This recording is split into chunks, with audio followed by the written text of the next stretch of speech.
That is some brand new music from Social Distortion here on 90.5, the night Brookdale Public Radio, including a little bit of distortion there at the very end. Jeff Raspe here with you on this Thursday evening, early evening. And some guys from Ohio just rolled in. They're on their way to the Saint in Asbury Park. Red Wanting Blue is here. How are you guys? Good. How are you? Thank you. Great. Very nice to finally meet you. As we were saying off the air, you guys have actually come to the area to play the Saint in Asbury Park several times over the last few years. Yes. You even came and did one of the Wave gatherings. Yes, we did. Yes, we did. But I have not yet had a chance to see you or meet you for that matter. So I'm glad you guys came in today. We're really excited. Thanks for having us. Our pleasure. Our pleasure. The new album, at least as far as radio is concerned, is These Magnificent Miles. Yes. Yeah. These Magnificent Miles, which for some of the regulars who go to the Saint to see you guys every time is not necessarily new. No. Yeah, they most of them have heard that before. But again, the band had signed with a label called Fanatic Records, a new label. Mm-hmm. They liked the record so much that they wanted to kind of push it on a national level. So which is cool because I actually know some of the Fanatic guys because of their promotion arm. Oh, nice. Fanatic Promotion. Yes. So it kind of you have a built-in promotion crew there as well as an independent. Yeah. Who happens to live in our area, so he brought you by. So does this mean that the record is now finally widely available, widely sent to radio, as opposed to probably what's happened up to now, and that people just had to get it when they came to see you play? Right, yeah. That's, or I guess through a website. Yeah, I remember we were discussing it, and we said, we were worried that, with everything being so digital these days, I remember talking to the guys at Fanatic and said, well, is it going to be a problem that it was already released? And they said, it wasn't released. And I was like, well, we made it and we released it. And he's like, yeah, but that wasn't really released. So, on a national level, and we didn't really know what all that meant. Right. But we've definitely noticed a major difference between it coming out again and when we did it for the first time. So, we're really happy about being able to get it out to so many people. And, like as I said earlier before we started, now we're just getting excited about, while this is still picking up steam, we really want to get into the studio this winter and, get everything rolling for the next record. Yeah, because that's kind of the thing, especially in the last few years, there's been this great debate of, are labels done? Because pretty much a band can do anything and everything that a label would do for them on their own, including worldwide distribution. All you need is a website and a PayPal account. Yeah. But I've been one of the folks saying, no, the label is not dead, because there are still things that a label can do that the band can't do, and in some cases the band shouldn't do. Right. So that even a band like you guys, who are kind of, tried and true DIYers, to finally take the plunge and sign on with somebody to help you, which is really what they're doing. They're helping. I think, is a great step for you guys, although there are probably a number of fans out there who are probably saying, oh, they signed to a label. Yeah, you know what? We were a little worried about that. And I know that, and the guys at Fanatic were very worried about making sure that they weren't looked at as the bad guys in the situation. But, we never intended to be like poster children for the indie band scene. We're just stubborn and we won't go away. So we kept doing everything ourselves. But you're right. I definitely would say there's a lot of stuff now more than ever that you can do yourself. But we're we felt firsthand some of the limitations that can give you. There's when you're doing it yourself, or ultimately, you'll go crazy. You need help. You need a team to do things. And right. Fanatic was great when they came to us because they said, they won us over right away because they said, we like what you do and we don't want you to change anything. Yeah, because if nothing else, it does help for a lot of the things where, for a band like you guys, and I'm sure a lot of other bands that kind of live by the DIY ethic, you're on the road a lot. Yeah. So there are a lot of things that you just cannot deal with while you're on the road, dealing with all the things that you have to deal with on the road, like making sure that somebody clued in a radio station that you're coming to town, Yeah, or sure. stuff like that. I remember we early on, we had arguments about like, oh, well, we should, like they needed to say, you have to give up the right, like we have to be able to sign over things in case somebody wants to get you on the radio or television, and this stuff needs to be done very quickly. And we're like, well, we could do that. And it's like, I tried calling you earlier today, and you had no cell phone service. Like these are the types of things, like you need to have somebody. It's nice to have someone who's there at like a home base, right? Who's always going to be at a phone number that can answer a question, or try and find you if you guys are half an hour late, or stuff like that. True, yeah.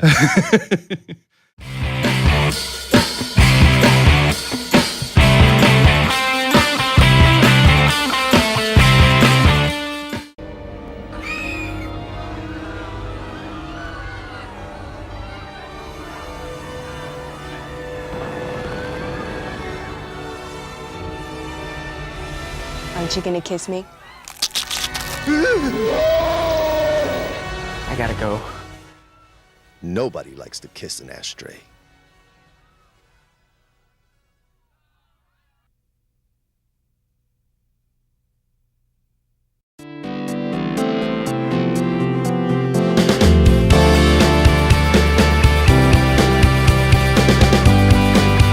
So, you guys want to play?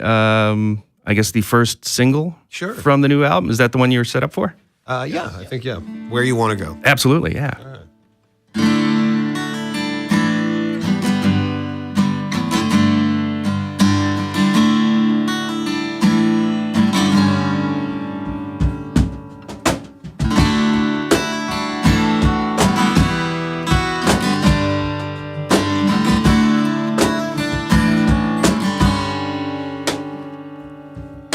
Wherever you wanna go, that's fine. Dress up just like Audrey Hepburn and thread the needle with the divine. Or cut down parking meters, sheets to the wind, I'll oblige. As long as we drink till dawn and then sleep through the light. Where do you wanna go tonight? You feel like palm trees in my ties. It's the same old thing every Saturday night. That's why we're getting out of here tonight. So tell me where you wanna go. Tell me where you wanna go. Or wherever you point to, I'll find. So tell me where you wanna go. Tell me where you wanna go. Girl, I'll let you steer the wheel while I drive. Strip bars make you feel dirty. Go wash your hands. Amusement parks don't start till it turns green. And the driving's cold as hell. The windshield fogs up so well. It looks like ghosts are dancing on a movie screen. So where do you wanna go tonight? Oh, I feel like drinking whiskey and getting high. It's the same old thing every Saturday night.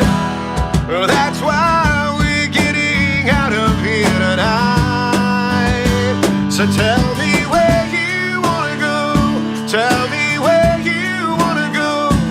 Oh, wherever you point to, I'll find. So tell me where you wanna go. Tell me where you wanna go. Girl, I'll let you steer the wheel while I drive. Where do you wanna go tonight? Oh, you can't be in the circus if you don't want to leave town. No destinations too far from us now. So tell me where you wanna go. Tell me where you wanna go. Or wherever you point to, I'll find it. So tell me where you wanna go. Tell me where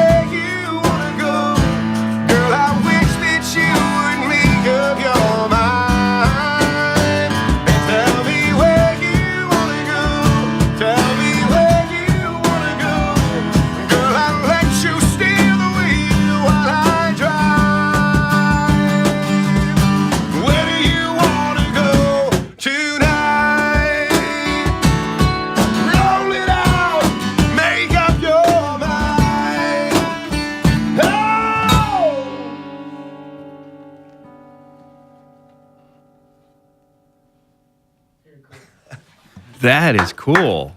Oh, thank you. Fantastic. Red Wanting Blue live here in the studio with us this afternoon on 90.5 tonight. Later on tonight, they're going to be at the Saint in Asbury Park, which is, I guess, kind of a home away from home. It's part of the Saint Sweet 16 birthday bash, a whole series of concerts, including tonight with Red Wanting Blue, a great local band called No Wine for Kittens, which are actually taking the place of the new Rick Barry's because Rick couldn't put a band together.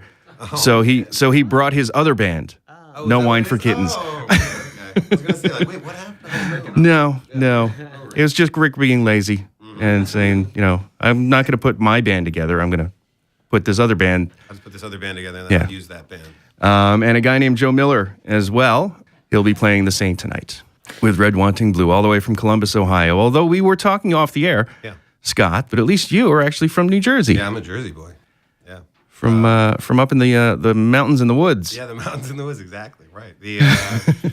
I grew up in West Milford, and so I was born and raised until I was 10, and then my family moved down to South Jersey. So I was there up until I was able to be legal and go off to college, and went out to Ohio. And to all of these guys, misfortune had to run into me, and I've now taken them, and we go running around the country playing. Yeah. So did you guys all meet actually? What college is actually in Athens? Is that Ohio University? Ohio University. Yeah. Okay. And that's where we started. It was real slow, slow beginnings. And we wanted to all graduate and have our degrees, and it was important to us. So we wound up, the band pretty much split up after graduating. So the guitar player and I wanted to take it seriously.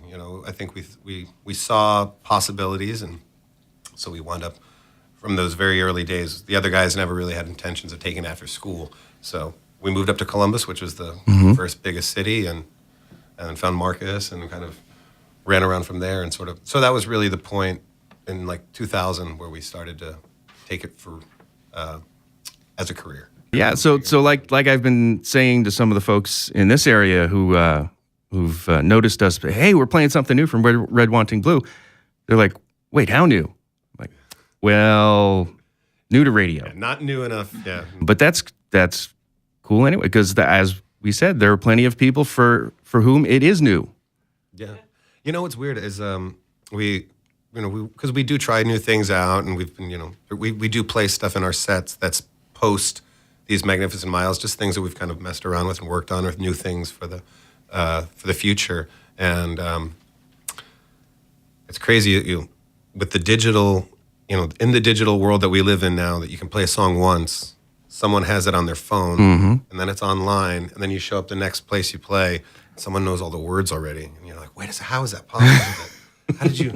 We didn't know. And then you're looking back, wondering what the quality is of what they're watching. Well, I mean, I guess there's an argument on both sides of this phenomenon now in the 21st century. But I, as somebody who in the very early 90s, I actually worked at an independent label that put out a Fish album, and we were actually the label that put out their first album. Wow. So the times that my boss and I would go see them, I think we actually saw them the last time they played at Wetlands with, there were probably 250 too many people in the room. Fire code. Right. But they were playing things that theoretically nobody had ever heard before, but were singing along to and dancing along to as if they were very familiar with them because of taping. Right, yeah, all the tape. This is basically just a 21st century version of taping. Right. Unfortunately, there's a visual sometimes, but. Right.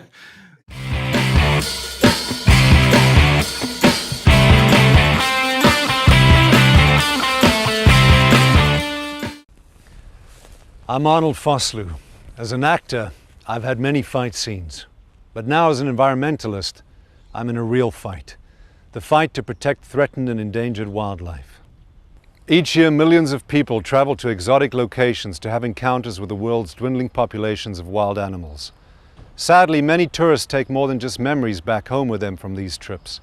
They take souvenirs made from the very animals they sought to see, including bracelets made from elephant ivory, fur rugs made from big cats such as tigers, jaguars, and cheetahs, jewelry made from sharks' teeth, and even trinkets made from the shells of sea turtles. What you may not know is that thousands of wild animals are killed to make these souvenirs. Join me in supporting IFOR's campaign to end this cruelty and to keep wildlife where it belongs, in the wild. You can make a difference. Please sign our online pledge today and think twice. Don't buy wildlife souvenirs.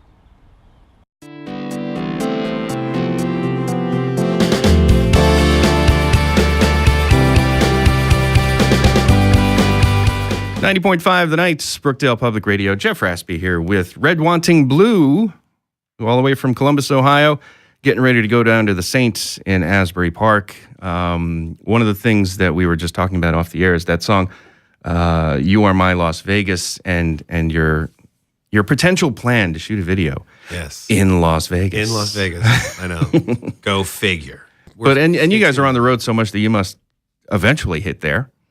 Yeah, you know what? Lately, that's actually what we've been talking about is trying to making our way more out into the Southwest and out west, and we're just talking about Southeast. We just found out we're going to Cancun in January, so that's exciting. Well, now that's a cool gig. Yeah.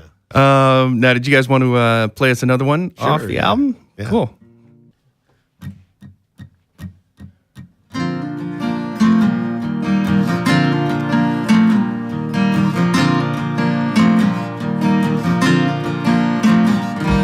Go away, I'm in too truthful a mood to talk.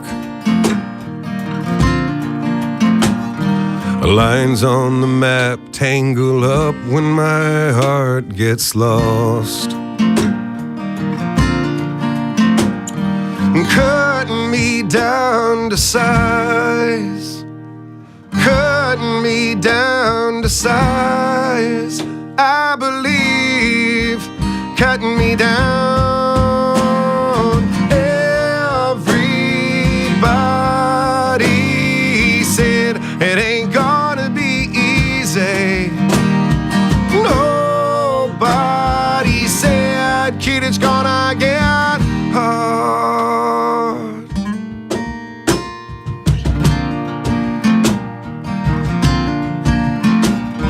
Heaven's a place for only those who pay their bills on time. And fate has a way of turning innocence into a crime. And cutting me down to size, cutting me down to size. I believe cutting me down. Everybody said it ain't gonna be easy. Nobody said, kid, it's gonna get hard. They say give up and go back where you belong. Dreaming's for the dead, the road is too long. Middle finger in the air, I'm still here, egging them on. The roads paved the same way for sinners and saints. I believe beginners test the water and suffer the fate. You don't know what I've seen. You don't know what I've seen. You don't know what I've seen. You don't know this is what I always wanted.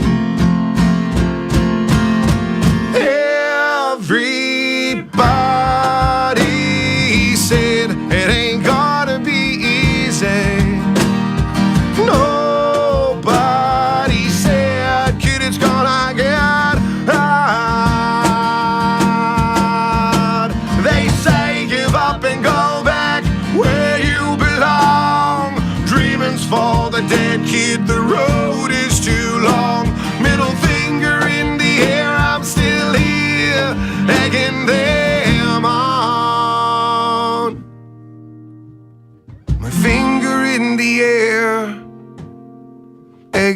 them on.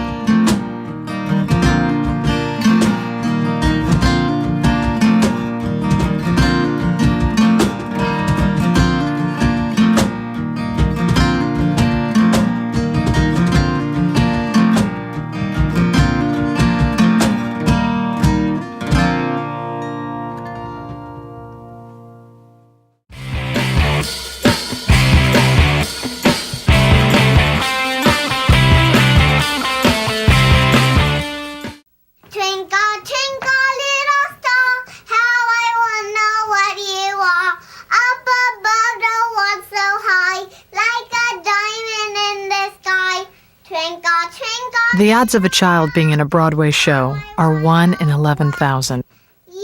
The odds of a child being diagnosed with autism? 1 in 166. The odds say it's time to listen. To learn the signs of autism, visit autismspeaks.org.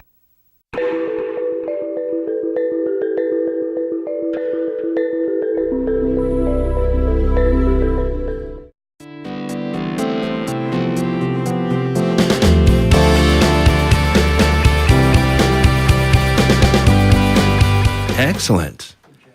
Thank you very much. That's Red Wanting Blue live here in the studios of 90.5 The Night. They're going to be over at the Saint tonight, 601 Main Street in Asbury Park, along with No Wine for Kittens and Joe Miller. As most people in this area know, there's a whole lot of really cool stuff going on in Asbury Park tonight. So if you get a chance to stop by the Saint, you would not be disappointed, and you would be well advised to do so. If that pinball museum is still open, it is. That might be where the band is before the doors.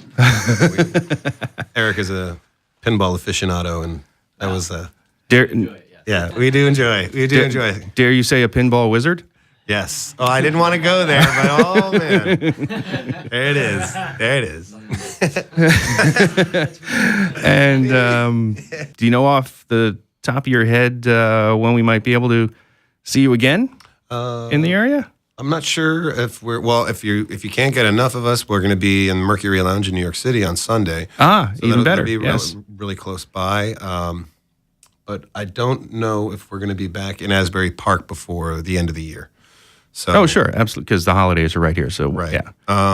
But we do our best. We're out here as much as we can be, and there is seldom a time that we're on the East Coast, and we usually we'll try to bribe or squeeze Scott to give us a gig somewhere along the way. And just so folks can keep up to date, what would be the best place to find you guys online? Although I'm sure you've got the MySpaces and the Facebooks all up and running. Right. The best place to find us would be at redwantingblue.com, and it will take you to the others. Yeah, the Facebook and the MySpace and all of that stuff. Cool. I want to thank you very much. I also did want to mention that as far as I was concerned, because as I admitted to you before we started, all the times you've come to Asbury Park, I have not yet made it to see you, nor had I heard this record. This is why we came here. I know. We had to come to play for you because you're never available. This is one of the perks of doing the job I do is right. that I get private concerts from 4 feet away. Right. And I hadn't heard the album until it got sent to radio. Right. So then I got myself a copy and listened to it. And while there are several things that your voice evokes or invokes, it's not really like obvious what it is that's hitting me, but there is something unique and yet at the same time familiar to your voice, which I think some people out there may be taking as a backhanded compliment, but it's a front-handed compliment. Oh, thank you very much. It's a straight-up compliment. Thank you. Because I think for the most part, anybody who is singing nowadays is going to invoke something. Yeah. So it's not a bad thing that it's reminiscent of something. Well, that's good. That's good. And you write music where it fits. Right. If you wrote a different type of music and it didn't fit, you'd kind of be really confused. Right. I know. I tried hip hop for a little bit. It just did not work out. It was not good. Right. So yeah, I made these guys. Yeah, they had to put down the turntables. But no, I want to thank you guys, Red Wanting Blue, for stopping by this afternoon. We will let you head down to the Saints. Old musical says, luck be a lady tonight. Well, hold on tight to me, doll, 'cause we're about to take goodbye. Live nude shows,